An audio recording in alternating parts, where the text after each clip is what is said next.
So you start out as a 19-year-old, right? And you have this website that's just like going through the roof. Ron was talking earlier about how very early on the graphs just were going up very steeply. And you had to learn how to create this organization. You know, you had to learn how to be a manager. That's the next phase after you raise money and you have something that's growing. How did you learn how to manage people? Well, through a lot of mistakes.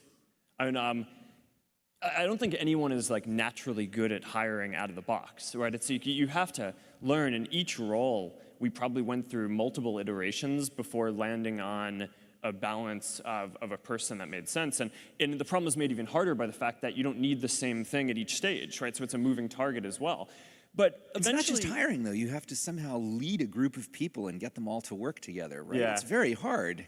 Yeah, That's what you do now, right? You don't program much, probably, right? You spend all your time managing people. Yeah, well, only for fun. Now you're a management expert. No, absolutely not. You must be, right?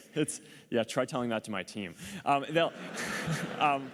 But how did you learn it? Was there anyone who taught you or any books? Well, you just have to throw yourself in, right? So you have to not really be that just afraid trial to make and error. mistakes. So I have, I've developed a few heuristics over time that I think are simple enough that the organization can internalize. So in terms of hiring, everyone says hire good people, right? No one wants to hire like a reasonable person. You want to hire like a really good person. But then the question is, what's the right heuristic for determining if someone's really good? So over time, what I figured out was that the only actual way to let someone analyze whether someone was really good was if they would work for that person.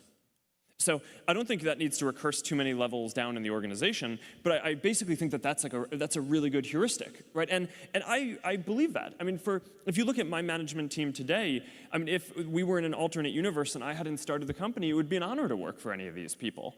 And I think if you build a company that has kind of those values, rather than just saying, oh, I want to hire the best person I can find or whatever, if you hold yourself to that standard, then I think you'll build a pretty strong company. There are other things around management that you just kind of have to throw yourself into in different ways as well. I used to be really terrified of public speaking, to the point where when I did all hands, which at the time were like 10 or 15 people, I had to sit down because I was so afraid. And at the time, a lot of people, which is ironic because I'm still sitting, but not because I'm afraid, just because it's more comfortable.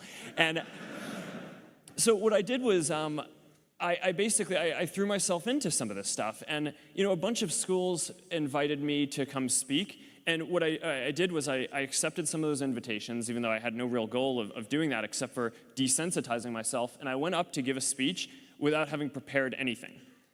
And if you do that a few times, you stop being afraid really quickly.